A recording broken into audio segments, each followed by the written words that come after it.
Good morning from the campus of the United States Sports Academy. This is another edition of Sports Talk, the program brought to you weekly by the United States Sports Academy. Today's panel consists of Dr. Fred Cromartie, our Director of Doctoral Studies, and Dr. Tim Foley, who is the Dean of Student Services. And here we have week one of college football. I'm Dr. Arthur Ogden, and I will serve as the moderator. Each week we take a look at different subjects in the sport world, and what could be more appropriate this week than college football. The whole nation was taken for a ride with every possible game starting Thursday night all the way through to Monday night, Labor Day. So what are we to make of this first full week of football? You know, we can take a look at the preseason polls. We can take a look at the expectations, the surprises, the winners and the losers in terms of more than just the scores. As the preseason approached, we heard such pronouncements as Florida State will return as a national champion, and no one on their schedule will even be a serious challenge. Alabama will be a dominant force from the first game forward. Ohio State will once again crush all of its opponents. UCLA will be atop of the Pac-12 with a great quarterback and Heisman candidate Hundley. Texas A&M will be a big question mark since Johnny Manziel is no longer with them. Tennessee will struggle with Utah State because the Vols have so much youth. Washington will return to the Pac-12 to national prominence under new coach Peterson, who came from Boise State. Georgia had a number of questions and a new quarterback. Those are the storylines at the beginning of the season. Some were bold predictions, some were whimsical fancies of blind loyalty, and some were just sheer folly. So what we're going to do today is we're going to take a look at game by game, some of the scores of some of the top scores, some of the top games. The first one was we were introduced to a exciting weekend beginning Thursday night. The Texas A&M Aggies stormed into Columbia, South Carolina, and just crushed South Carolina, which was ranked number 9 at the time, 52-28. And Texas A&M was ranked preseason ranked 29. Gentlemen, what are we to think of it? Fred, you go first on this one. Well, in looking at the game, Texas A&M beat them in every facet of the game. They out-coached the coaches from South Carolina. The players just beat their players. They executed the way that they were supposed to. I mean, their game strategy was just absolutely amazing. Caught everybody off guard. Kenny Hill, I mean, everybody's calling him Kenny Football now, which, you know, man's already – Kenny Trill. He wants to be called Kenny Trill. Well, yeah, but they said Kenny Football, but he's already come out and said, look, one game does not constitute us being the national champions. He gave the credit to his players, his teammates, his coaches, and everything, and he's right. They had an outstanding game plan. The offensive scheme worked wonders. There was just no adjustments that could be made by South Carolina, and that is the reason why, you know, they trounced them. They really did. And it's a true testament to Kevin Sumlin, who, by the way, is an Alabama boy. I mean, you know, it's a true testament. Bruton, Alabama, exactly. Right down the road here. You know, there was some talk last year that there were some professional teams that were interested in it. And he stated Texas A&M because they sweetened the pot. And the simple fact of the matter is that he demonstrated clearly, and he's going to have, you know, this season to prove it again because one game doesn't make the season, that he is a good coach. And he's got some great talented athletes. He's filled the spots and the voids where he had before. And when he can bring in the talent that he wants to work with, he can truly work with them. I think that's what happened with Texas A&M. They showed it. Well, it's easy to forget about Johnny Manziel, I guess. That's what everybody was saying during the game. Johnny who? Yeah. I mean, great respect. I mean, I think they're earning respect in the SEC, Texas A&M, no? Yeah, I thought it was interesting during that game. Perhaps you guys heard this. During the game, Brent Musburger says, well, you know, the NFL has 8 divisions. I would submit that the 9th division is the SEC West. Yep. I remember him saying that. Okay, let's take a look at the Bama. Bama preseason ranked number 2, and with all the ballyhoo that comes along with the propagandists out of Tuscaloosa, they were supposed to blow out West Virginia. West Virginia was a 19-point underdog, not even preseason ranked. And Bama struggled with them. Only won by 10 points. What was it, 33-23, something like that? Mhm. And exposed a very vulnerable secondary. It's easy to see why Nick Saban doesn't like the hurry-up offense. That's And I think that showed in the first half. But can they compete with an up-tempo offense? This is the same thing that we talked about at the end of last season. The fact of the matter is that you're right. Coach Saban does not like the hurry-up, fast-paced offense. Then again, he brings in these high-caliber athletes. I mean, he's been able to land these 5-star players, and they're capable. They've got the speed, they've got the talent, they've got the size. They can do. But is it because he can't grasp the defensive schemes necessary? He can't imagine and make that change within himself to accept the fact that this is part of the game today. Because people say this is new to the game. It's really not new to the game. We just taking old formations and old styles of how the game used to be played, and we're expanding upon it. What Nick likes to do, Nick likes to dictate the tempo of the game on both sides of the ball. He's a defensive coach, always has been ever since he was with Belichick when they were in Cleveland, the old Cleveland. And he learned then that you make the defense and make the offense do what you want them to do, predicated upon your alignments and so forth. Well, if these guys are coming out here and saying, okay, we're just going to line up and go, line up and go, line up and go, he doesn't have a chance to sit down. He can't, as my 10-year-old would say, Papa, he doesn't grok it. You know, he just don't, it doesn't grok. It doesn't calculate with him. That's part of the problem. The other part of the problem is I believe that some of these Alabama so-called 5-stars, I'll get into that in a minute, just assume that just because they're in Alabama, everyone else is going to wilt when they get on the field. And I'm not so sure about the legitimacy of 5-stars. There's no doubt they have a lot of talent. But there was an article I read last spring about some player who, and I don't know who does the different star systems, but as soon as this young man was offered by Alabama, all of a sudden his rating jumped from 2-star to 4-star. Now, if you have all that talent, you ought to be winning hands down. But if we take a look at how they got into their national championship games, you know, they backdoored in 2011, and they backdoored in 2009. If there hadn't been a couple of losses, like Kansas State losing to Baylor or whatever else it was, and somebody else losing, they wouldn't have been in there.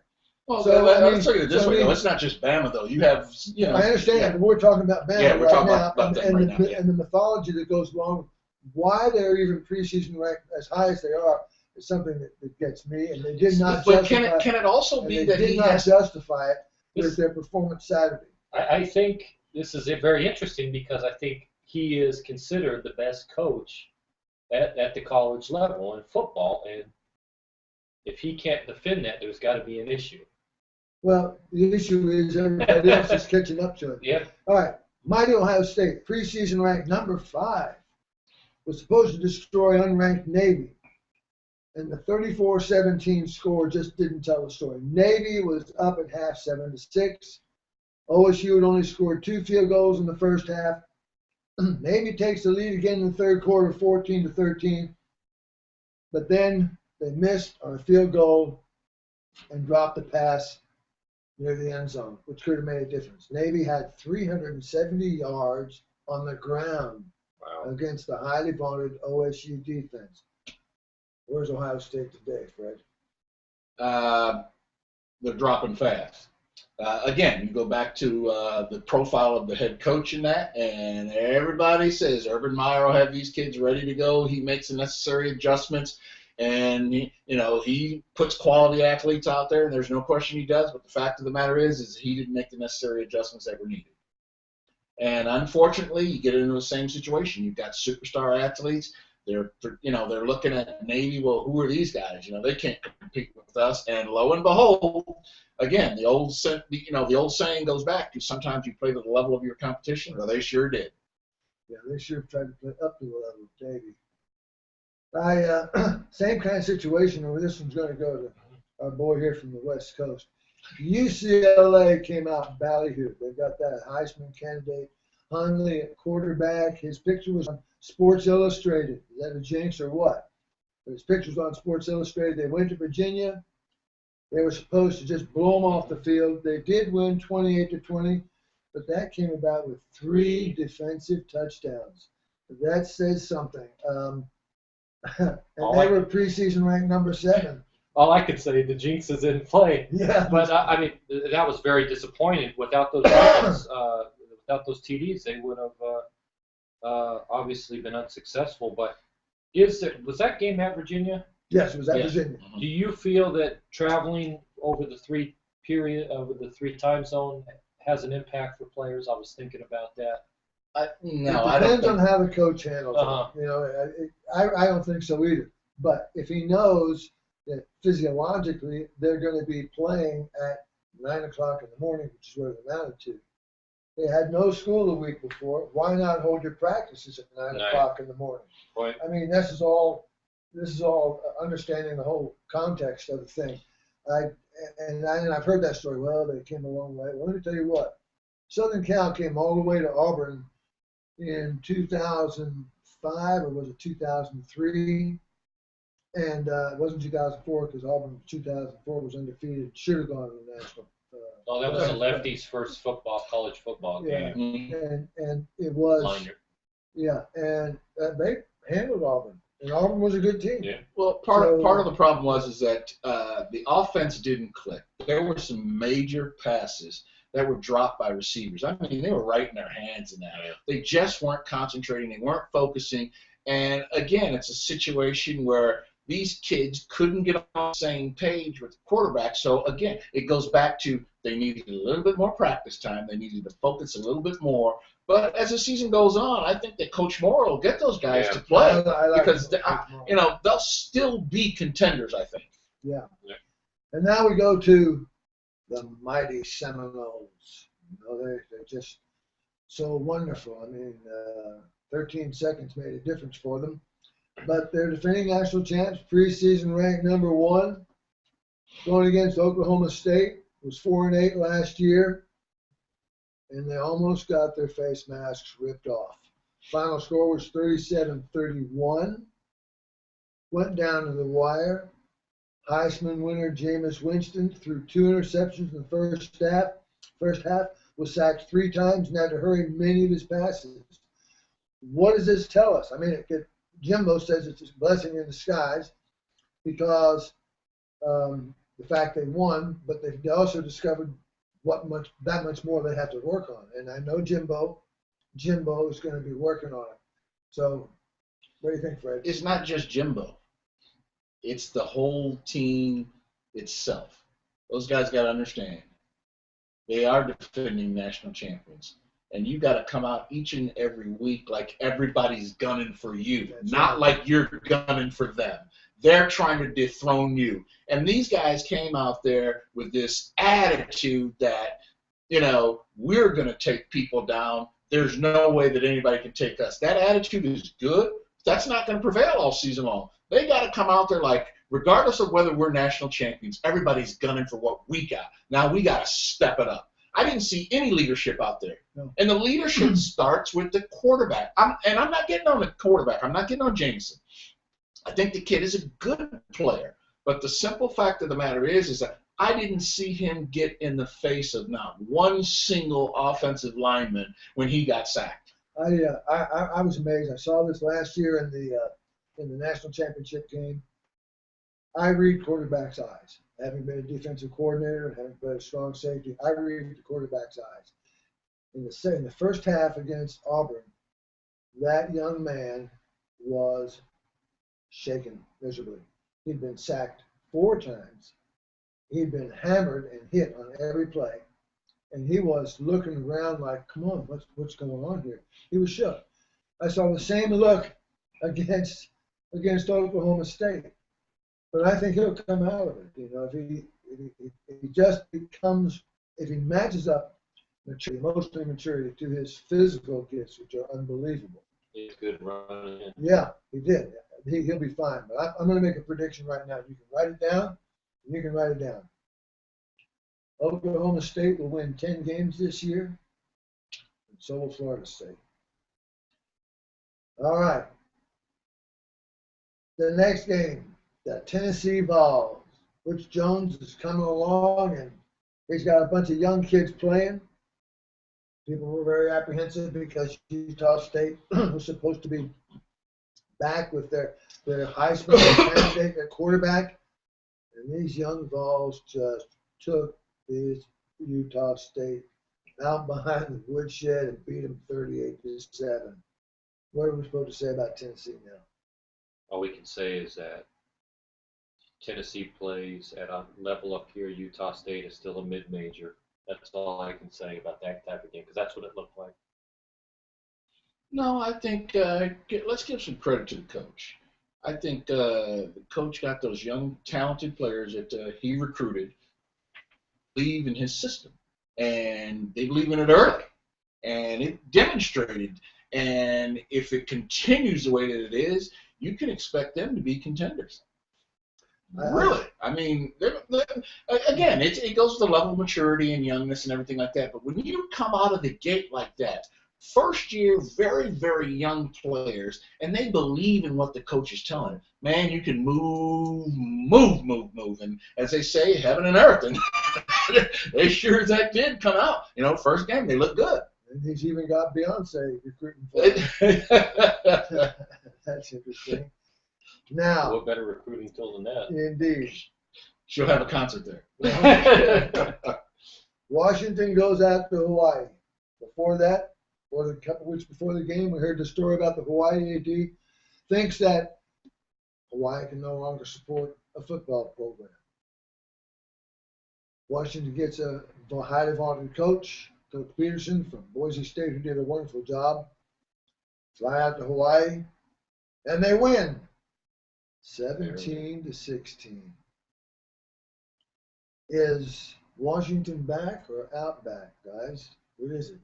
Got to be a change. Obviously, some differences with the organization, with Sarkisian leaving and taking most of the guys. I know even in their strength program, everyone left except for one person, and we know who that person is. But obviously, some changes. Well, the schools usually do that. When when a coach leaves, he'll bring his personnel with him because, you know, you're a family in the coaching circles, and that's what you do. Again, it goes back to the fact that the players themselves have not completely bought into what Coach Peterson is trying to teach them. Yeah. Give the man some time. I think that once you really get them to believe in, you know, the system that he brings to the table in terms of, you know, what he's expecting from them, I think you'll get them to understand that, hey, he was a winner before. He can be a winner there. You just got to trust in him. And right now, I think there's a little bit of, you know, untrust on the player side because, you know, here's what I don't like in college, that these coaches get to come and go. Okay, and no, everybody says no, players don't go to a college because of the coach. That's just absolutely not true. They do. And that happens. There should be a situation where players are able to plead their case to say, hey, I did come here because I like the way this man coaches. I followed him. I believed in what he told me. And that should be a situation. I know they don't want to start, you know, open up Pandora's box by saying, well, now that he's going to SC, I want to go and be with him at SC. But the simple fact of the matter is that these colleges and universities have to understand that has a major impact in the money-making sport, Yeah. basketball and football. Yeah, it is true. I think that's one of the things they're going to address. Look at. So now we look at the Georgia game. Georgia was preseason ranked 12. Clemson was preseason ranked number 16. Todd Gurley took off his jersey and the Superman cape underneath it, as far as I'm concerned. 198 yards, 3 touchdowns, 15 carries, 45-21 over Clemson. Wow. Is Todd Gurley the best running back in the nation? He has my vote. This week, yes. This week, past week, yes. This past week, yes. Is Georgia for real, Coach? I think Georgia's for real. In my ballot this week, I've got these two mixed up. Florida State 1, Auburn 2, Oregon 3, Michigan State 4, Georgia 5, Bama 6, Stanford 7. I don't know why I have Oklahoma in there. And Baylor at 9, and Texas A&M at 10. I really think that things are going to start sorting out, and those same 10 teams, providing, of course, there's no slip-ups along the way, are going to be the ones that are in the mix. But on one final note, I'd like to add that people talk about, we got SEC fatigue. Well, this will fatigue you guys who don't like the SEC. The SEC's record against non-conference opponents this week was 8-1. No other Power 5 conference came even close. Thanks very much for tuning in. Let me say one last thing. Okay, one last I think one last thing that we have to pay attention to for this football season coming up for this week. Out of the top 25 games, top 25 teams, there's only 5 teams that are actually really playing a competitive game this week. So what does that say? We're supposed to only have 1 week of a bye during the season, and that, well, it looks like this week is a bye for a lot of these other schools because now you're going to see 3rd, 4th, and possibly 5th string players get out there and play some significant minutes while some of these stars get a break. I think one of the problems, and you alluded to one of the problems that I think this new autonomy is going to fix. The Power 5 conferences really do want to get away from playing the FCS schools and the ones that go in there, the ambulance games, whatever you want to call it. And I know that Saban says we're going to play 9 conference games, which means they pick up even more, so they don't have to worry about so much of the playing the Little Sisters of the Poor and so forth. But you'll see this change. Now, realizing, a lot of you may not realize this, schedules are made years in advance. And so for us to criticize Bama this year about having a PUD schedule, which it is a PUD schedule, it was made 7 years ago, and not understanding all the implications and the carryovers from what's going to happen with the playoff system. At any rate, it's going to be another exciting weekend of college football. We're thankful for the SEC network. We're thankful for all of y'all that pay attention to us and tune in, and ask you again to come with us again next week to the United States Sports Academy Sports Talk. We want to thank you for sending in your suggestions. We're getting a lot of suggestions. In the minute, sportstalk.ussa.edu. Thank you so much, and have a great day in sport.